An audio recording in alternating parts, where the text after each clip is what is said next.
मनीष जीवन में जीवन आ मृत्यु दुईटी कूल जीवन कूल से चढ़े आ मृत्यु कूल से ओह्लाए। ए संसार नदी रे दुईटी कूल से सम्मुखीन हुए। मृत्यु को किए बा न डरे आउ बंचा को किए न चाहे। हाँ, मृत्यु ही ए संसार निराट सत्य। जे जन्म निए से दिने ना दिने मरे। हेले मृत्यु जदि अकाल हुए आ भगवान देथिया जीवन जदि शैतान हाथ में जाए एक कथा शुणिले आप डरी जीवे निश्चय। आमती एक घटना को नहीं मु आपन सामना को आसी मानिले सत न मानिले मिछ कार्यक्रम में।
आज अध्याय मुझे स्वागत जनाऊँ। पृथ्वी में अनेक जीव अच्छा भितर मनीष श्रेष्ठ।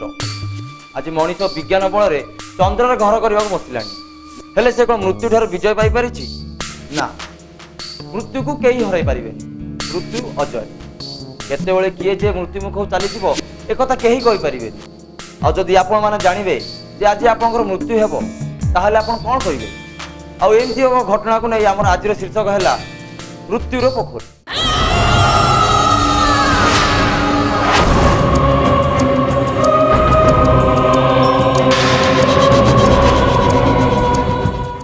भुवनेश्वर ठारू प्राय 600 किलोमीटर दूर गले पड़े राउरकेला सहर। यही सहर आधुनिकतार एक उदाहरण कहले अत्युक्ति हेब नहीं। रास्ताघाट और उन्नत शिल्पानुष्ठान गुड़िक देखी एथिरु स्पष्ट जना पड़ी थाए।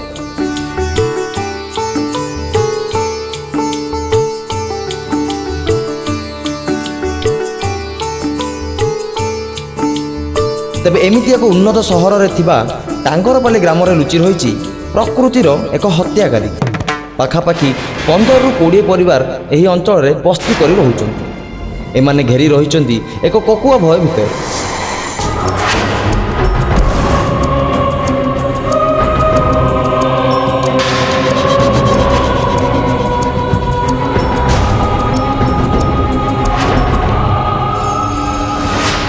गाधेइबा पानी आनिबा एमानंक पई जेमिति एक अभिशाप होई पड़िछि। सुना जाए एठी कुआडे एक हत्याकारी रहिछि जे लोकमानंकु आकृष्ट करी निजर गर्भ भितर को टाणी नि।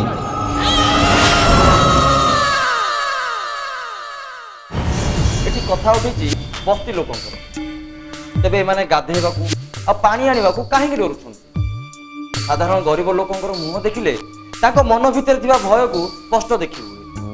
एठी एमिति एक जगह अछि जहाँ आज मृत्युर गंता घर पलटि। तेज खाली आज नुहे दीर्घ 15 ରୁ 20 वर्ष धरी ए घटना घटी चली जार कारण जना पड़ी भी समाधान एपर्यंत हो पारि ना।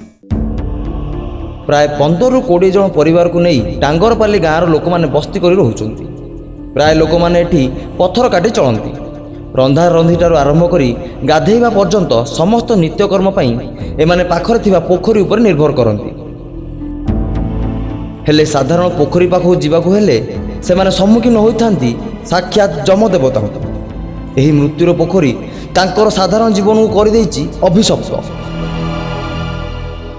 तेबे एही पोखरी रे कोन लुचि रहिछि जहा साधारण बस्ती बासिंदा को भयर स्वप्न देखै चली। कोन पई लोक माने एठी भयरे पोखरी पाखु जाई परना। मृत्युर पोखरी कोन पई पोखरीटी आज मृत्यु दंड देई चली। जदि या सत ताहले यह पछरे की कारण रही। और जदि मिछ ताहले एई पोखरी लोक माने काहे की मरुछंती।